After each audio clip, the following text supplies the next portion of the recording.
Good morning. This is Mike Palmer from Mike Palmer Homes, coming to you from Denver, North Carolina on lovely spring morning. I want to make a video log of a home we just completed called the Shannon Plan. This home, actually we built it right up the street here a couple years ago with a 3-car garage. This home has a 2-car garage. This is what we call a courtyard entry. This home is 2,799 square feet, or just under 2,800 square feet. But if you add the garage, screen porch, and porches, it is 3,696, or just under 3,700 square foot under roof.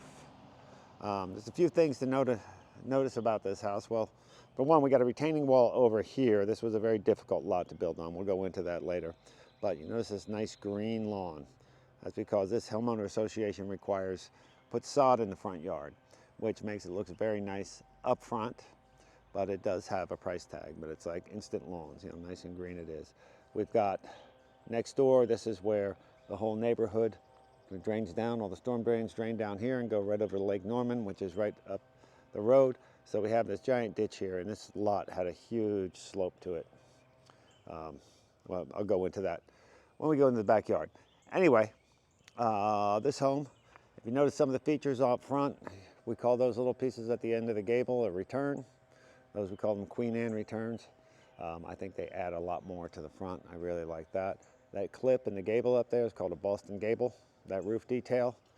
We've got brick highlights on the front. This siding is a vertical board and bat siding. It's that nice navy blue color that seems to be really popular right now. And we have a concrete fiberboard, or a generic name for it's hardy plank. This particular brand is Nishiha, but it's basically the same product in a lap siding. So it's a concrete fiberboard siding made to look in a mold to look like cedar.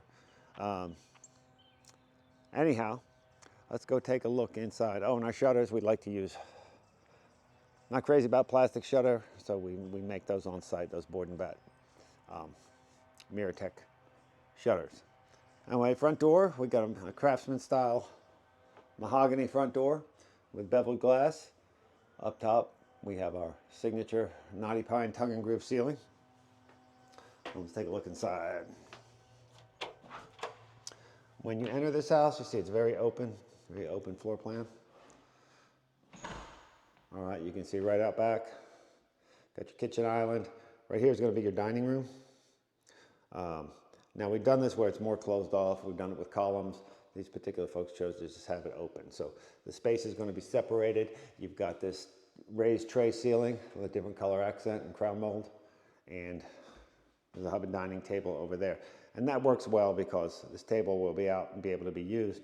And your breakfast area is not overly large, so it's nice to have this table over here. Your great room, we've got a grid ceiling or coffered ceiling. There's crown mold in each one of those grooves. Got crown mold in each one of those squares, and we put a can light in the corners. We've got a stone fireplace with a cedar mantel here. So now, when they put their couch here, after they get their furniture set, we're going to come back and put an outlet in the floor. We've already got it wired underneath. We just need to hook up to it. But we want to wait until they get the furniture so they don't end up with a chair leg sitting right on their electrical receptacle. But that way they can have a coffee table with a lamp, plug in computers, chargers, etc. Out back, you've got these great windows looking out back. Look at this wooded setting. There's a lot of deer in this neighborhood. We saw some yesterday. Maybe we'll see them before the video's done, but a lot of deer come in and visit. So you can sit out here and watch that. Screen porch. Again, we got a knotty pine tongue and groove ceiling. There is access to the master bedroom. I have the same setup at my house where you can leave the master bedroom, come right out. This is a screened-in porch. We've got the posts are wrapped in a product called Mirrortech, and we've got powder-coated aluminum railings. And they built this nice round patio out there. And the deer are almost like pets in this neighborhood. They'll come right up here. In the backyard, we put straw and seed down. You can see the grass is coming up nicely through the straw and seed. But all the water kind of drains down this way. So they put some sod just to keep that from washing away. But the important thing is to get a root system established because then with the heavy rains we get, especially in the spring, we get some massive gully washers, and it'll make big ruts in the soil. So we're really happy to see this much grass coming up so quickly. Now, this grass will suffer during the summertime when it gets very hot, but in the fall it'll come right back. That's the way it works down here in North Carolina. But even, you know, if the grass gets scorched and dies in the July and August, some of it will die out. You still have the root system in there, and that will hold the soil, keep it from eroding away. Now, if you look over here, you see all these rocks. We built a rock wall here, and we did some down on the edge of the creek there. Lots of boulders in this dirt. This is a very difficult lot to build on. And if you can see how high the fence is, the neighbor's fence up there, that's how high the earth was. This had a massive slope this way. So we cut out a lot of dirt. We had to build this big retaining wall. Not cheap, but there were no lots left to build on in this neighborhood. So this is how we made it work. But if you look how high they are in their backyard, they can just about see whether the gutters are full or not. But anyway, we're really happy with this result. So we've got this nice retaining wall. So we were able to make take lemons and turn them into lemonade. But this building lot, see, we took the soil from here, built it up here, so we kind of robbed Peter to pay Paul.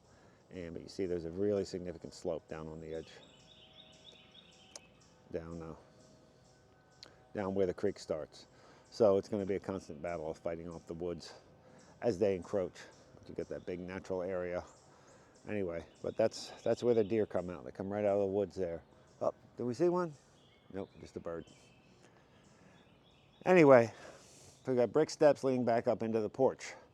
So let's go back into the house.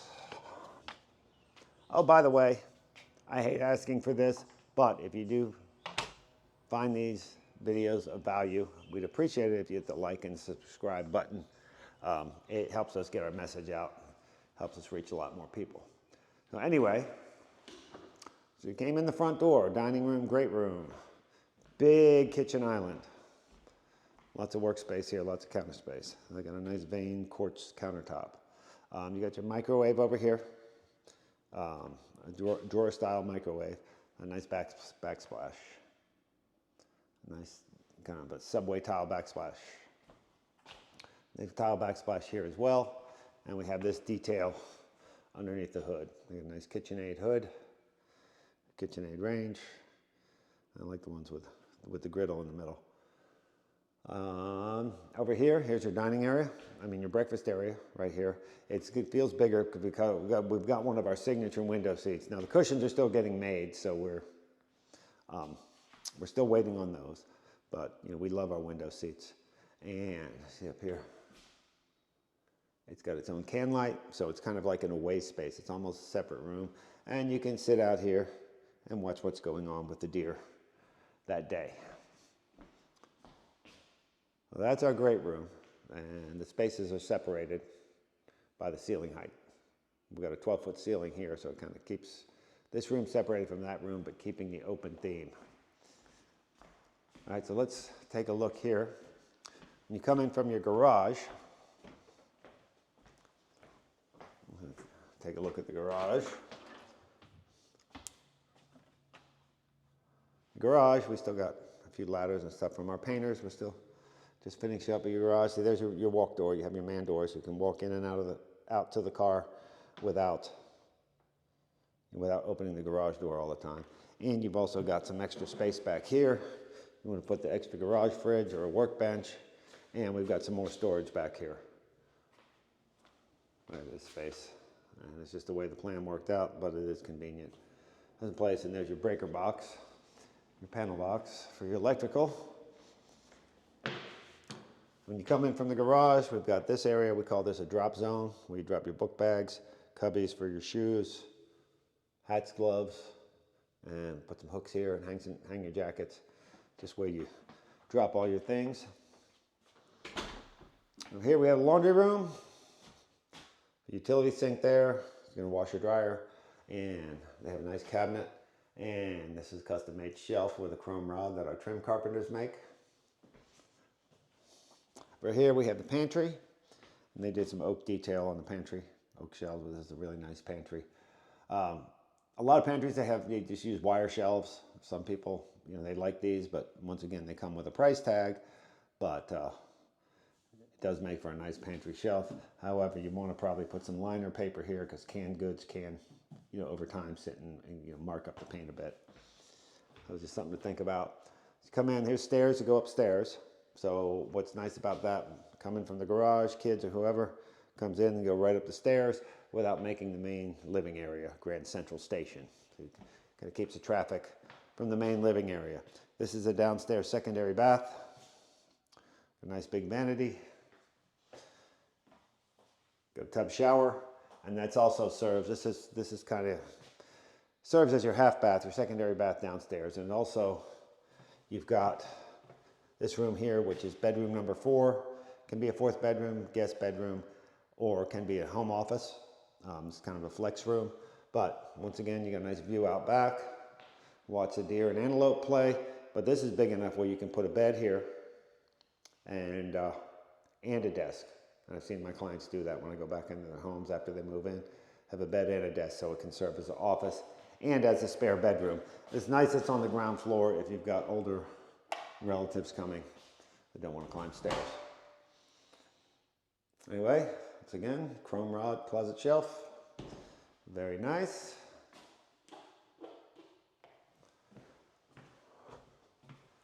So that's the guest room. Let's go over to the master suite, which is a very important part of the house. Front door, we've got this vestibule, so you don't have direct line of sight into the master bedroom. This is your coat closet, vacuum cleaner closet, spare closet. We don't use that many coats here in North Carolina. We've got a tray ceiling with an accent in the master bedroom. And a lot of what we're going to now is just a single tray, the clean lines, just the clean rectangle detail. You've got an area big enough for a king size bed. It's getting a window seat. In the master bedroom, which I have that, which we really seem to enjoy. Once again, a great view of outside, and you do have direct access to screen porch, the outside area.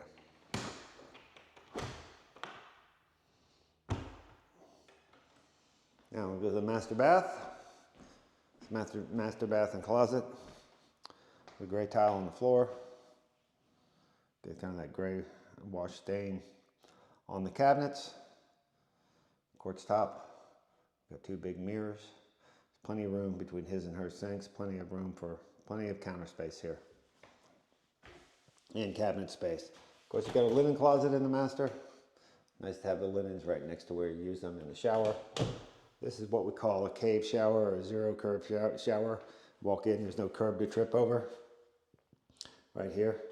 And then we have that mosaic, so the drain all slopes to the middle. Got your controls here, so you can work on them without being under the shower. The shower head with a wand.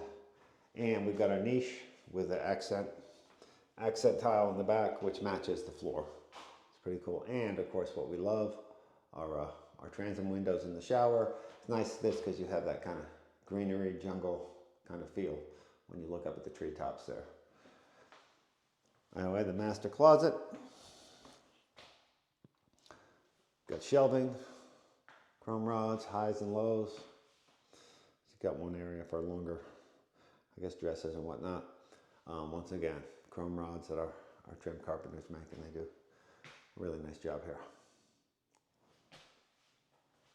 Now, if you notice, there's no carpet in this home. This floor, this is a laminate floor from Mannington. I like about these floors, some of the vinyl planks look really good, but unless you buy the thick one, sometimes the imperfections in the subfloor can show up. This really doesn't, it's a thicker board, so it keeps that to a minimum. Because no subfloor is absolutely perfect, but this kind of bridges any little gaps and whatnot, and you don't have to worry about any nail heads popping up or anything like that. So it's been a real nice product for us, and it's a good price point, and it's really attractive. So this has been one of our more popular products. So again, there's wood stairs, oak stairs. Now when I do the oak stairs, we do oak landing, just so you don't have that much of a color transition, because we have to try to match this color to the floor. And I think do a pretty good job, but it's never going to be exact because there's variations in wood. So we try to keep the transitions to a minimum. Oh, and your railing, the wrought iron rail with baskets. Bunch of different patterns we can do with that. So we can get to the top. Once again, no carpet. You got this nice Mannington laminate floor. Big bonus room. And with our signature dormer, got access to storage. Of course, springtime. Look how green all the yards are around here. This neighborhood does a really nice job with that. Anyway, I like to put a triple window here. Now, when we do the 3-car garage version of this home, this gets really long. So extend the dormer. Usually I put 2 twins there. So make that, instead of 12 foot on that dormer, it'll be 16 feet. And sometimes we've just cordoned off another room upstairs because the bonus room does get very large. This area is kind of great for if you want to put a computer desk or something for the kids or whatnot. But we've got upstairs, we've got that big bonus room. Just came in, and we've got 2 bedrooms. This is kind of a Jack and Jill style bath. You got 2 sinks for the kids, and you've got the commode and the tub in here. So if one kid's in there showering or using the commode, it doesn't shut down the whole bathroom. Another one can be here. So now we get the 2 bedrooms. This one faces the backyard. Got a nice size closet, nice size walk-in closet. For this bedroom, again, you got to get a great view out back. You can see that big old retaining wall and our rock accent wall.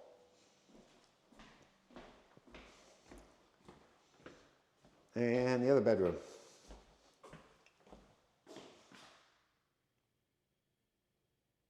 That one looks out front. Once again, no carpet. And in the closet we have access to attic area. You got high-low. Now, I like a tall attic access door. I like full size. I don't like bending over and bumping my head. But this one, if we went with a Smurf door, we could have got more shelving over there.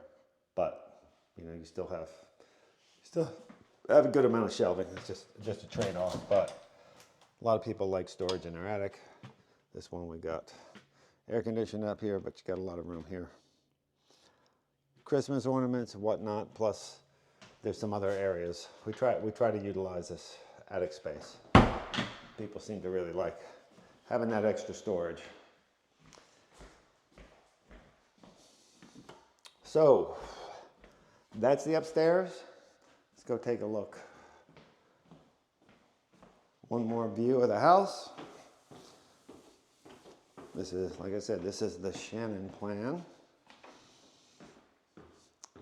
2,800 square foot heated, 3,700 square foot total under roof. One more view of the whole thing. And that's about it for this home. If you have any questions, please feel free to contact us. And once again, we appreciate you visiting our site and watching our videos. Take care.